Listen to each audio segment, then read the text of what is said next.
And thank you, dear Nirmala and your team for your invitation. Greetings from Paris. I'm honored to celebrate with you this 25th anniversary of the World Kindness Movement with the conviction that time for kindness is now. Kindness is love in action, and I'd like to start by recalling that love isn't just a feeling, it's also a powerful force for social change, global peace, and human evolution. This is evidenced by the examples of leaders of love who fought and are fighting for human rights, social justice, and the preservation of life on our planet, with kindness as the baseline of all their actions.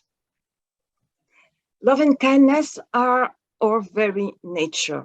We were born to love and be loved. Love and kindness are the life of our life. As babies, our physical and biological growth required love.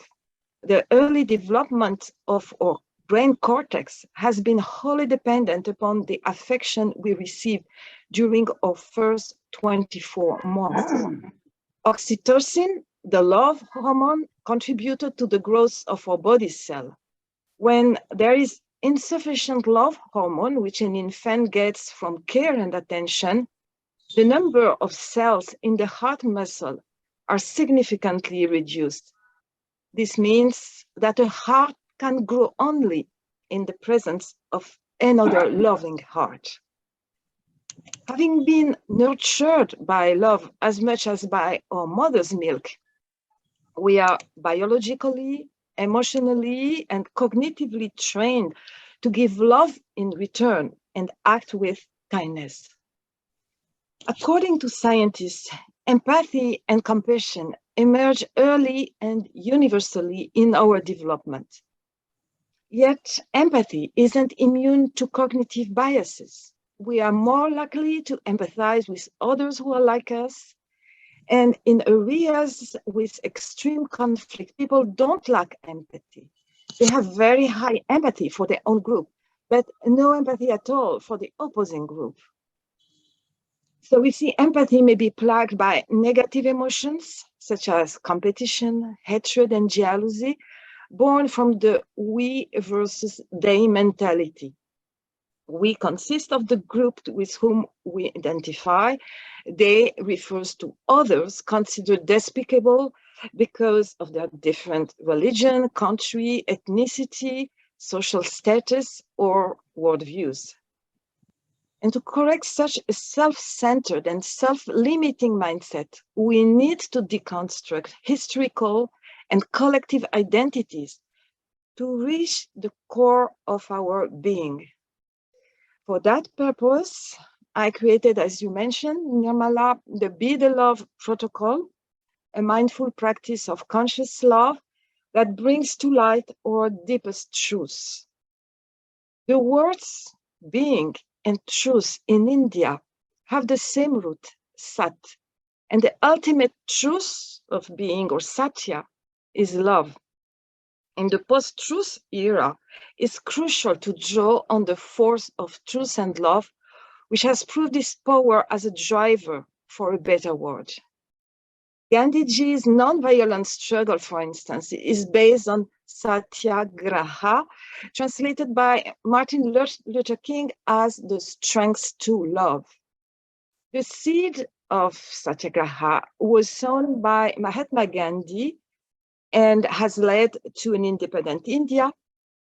And it keeps flourishing in the soul of women and men, calling an ethics of love that should prevail in all arenas of public life.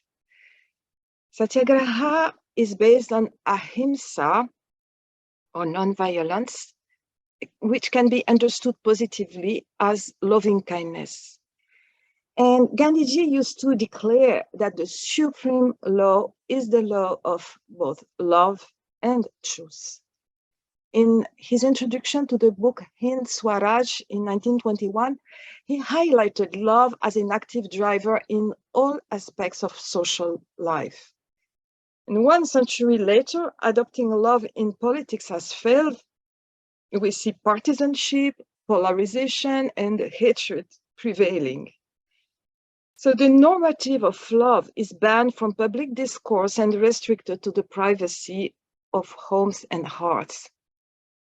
And in 2022, when the vital prognosis of humanity is engaged, I observe that all emergencies in the world are but symptoms pointing to the lack of love needed to eradicate the structural causes of hunger, extreme poverty, lack of care, and the predation of resources at the root of so many disasters. Yet humanity today has the resources to feed and care for every single person. But at the individual and collective levels, we lack the willpower to implement existing solutions. If we revive the strength of love in our hearts, the energy of love multiplied 8 billion times would generate a force of soul, paving the way for happier days. In these pivotal times, in order to survive as a species, our last chance is to shift our thinking patterns from selfishness to selflessness, from individualism to loving kindness. All our power as man lies in our regenerative interactions with one another in the service of the living.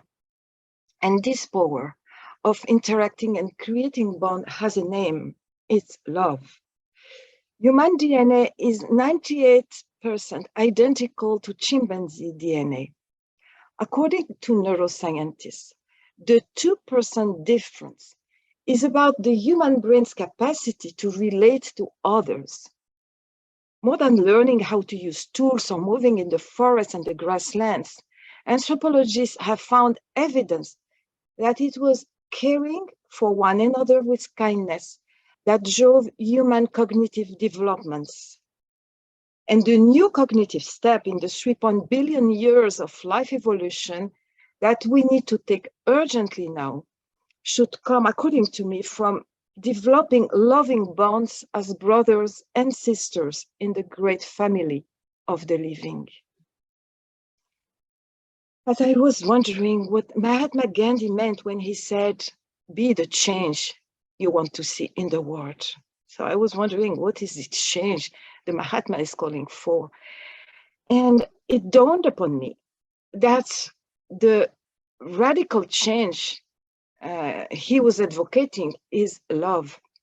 And so I adapted Gandhiji's sentence by saying, "Be the love you want to see in the world."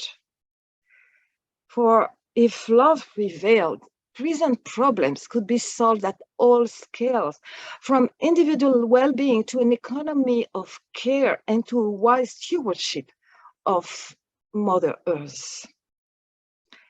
In the last book I co-authored with His Holiness the Dalai Lama, a global icon of peace, he calls for a revolution of love and compassion, unprecedented in human history. When I am asked what's the greatest quality of His Holiness the Dalai Lama in my eyes, I always reply, it's his realism. I don't know any more realistic person, actually. So the revolution of love isn't a sweet dream disconnected from reality.